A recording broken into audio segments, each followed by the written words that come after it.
বন্ধুরা আসসালামু আলাইকুম। আজকের টপিক হলো যে বাজিকার পাখি যখন ডিম পাড়ে দেখা যায় কয়দিন যাওয়ার পরে ডিমগুলো ওরা নিজেরাই ফেলে দেয় এবং কি না হয় ডিমগুলো ওরা নিজেরা খেয়ে ফেলে। তো এই সমস্যাটা কেন বা কিসের জন্য হয়ে থাকে? তো এই সমস্যা হওয়ার কিছু কারণ থাকে। তো আজকে কারণগুলো তুলে ধরার চেষ্টা করব। ভালো লাগলে একটি লাইক দিবেন, পরবর্তী ভিডিও পাওয়ার জন্য চ্যানেলটাকে সাবস্ক্রাইব করে আমাদের সাথে থাকবেন। প্রথমত আপনার পাখি যখন ডিম পারবে তো ওরা 5 থেকে 7 দিন ডিম তা দিবে। তা দেওয়ার পরে যখন ওরা বুঝতে পারবে যে এই ডিমগুলোতে কোনো প্রকারে বাচ্চা নেই বা ডিমগুলো ফার্টাইল হবে না, তখন কিন্তু এই ডিমগুলো ওরা ফেলে দিবে। এই ডিমগুলো আর রাখবে না। আমার বেলাও এই সেম কাহিনী হয়েছে। আমার এই ডিম 5টা পারছে পাখি। 5টা ডিম পারার পরে তো আমি আর চেক করি নাই। পরবর্তীতে যখন ডিমগুলো ফেলে দিছে দেখলাম একটার ভিতরে কোনো ব্লাড নাই। তো এরকম সমস্যা আপনাদের বেলাও হতে পারে ফেলে দেওয়ার জন্য। তারপরে যে সমস্যার কারণে এটা হতে পারে, আপনি যদি পাখিকে দীর্ঘদিন ডিম বাচ্চা নিতে থাকেন বা তাদেরকে যদি কোনোদিন কোনো সময় রেস্ট না দেন, তখন তাদের এই সমস্যাটা হতে পারে। তাদের শরীরে ক্যালসিয়াম ভিটামিনের অভাবের কারণে তারা এই ডিমগুলো পারবে ঠিক, কিন্তু ডিমগুলো খেয়ে ফেলবে অথবা ডিমগুলো ফেলে দিবে। এমন একটা সমস্যা হবে। যেমন এই যে আমার এই ডিমগুলোই কিন্তু ফেলে দিছে। এখানে তো 3টা ডিম, মোট ডিম ছিল 5টা।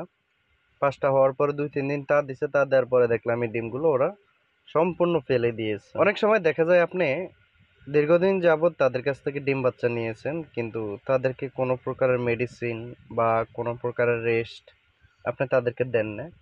তো মেডিসিন বা রেস্ট এগুলো কিন্তু পাখির ডিম ফার্টালিটি হওয়ার গুরুত্বপূর্ণ ভূমিকা পালন করে থাকে।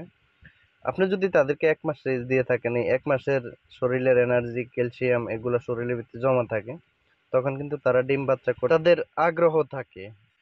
আপনার পাখির যদি সফল ব্রিডিং বা সফল মিটিং যদি না হয়, সেক্ষেত্রে ডিম ফার্টালিটি হবে না।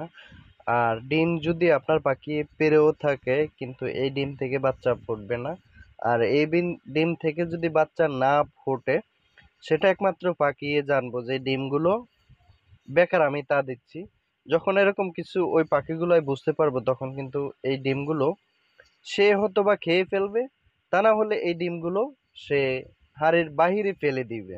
ডিম ফেলে দেওয়া বা খেয়ে ফেলার গুরুত্বপূর্ণ ভূমিকা পালন করার জন্য seed mix, egg food, chop food, ডিম এগুলো নিয়ে কিন্তু গুরুত্বপূর্ণ ভূমিকা পালন করে থাকে। যদি আপনি এই ধরনের খাবারগুলো না দিয়ে থাকেন, তাহলে সেক্ষেত্রে এই ধরনের খাবারগুলো অতি দ্রুত আপনি তাদেরকে দিতে হবে।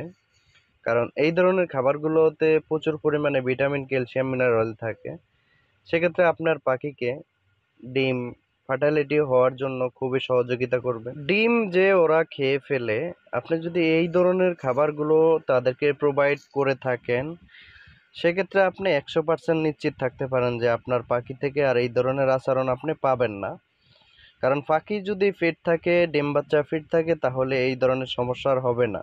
কারণ পাখি ডিম ভাঙবে না এবং কি পাখি ডিম খেয়েও ফেলবে না।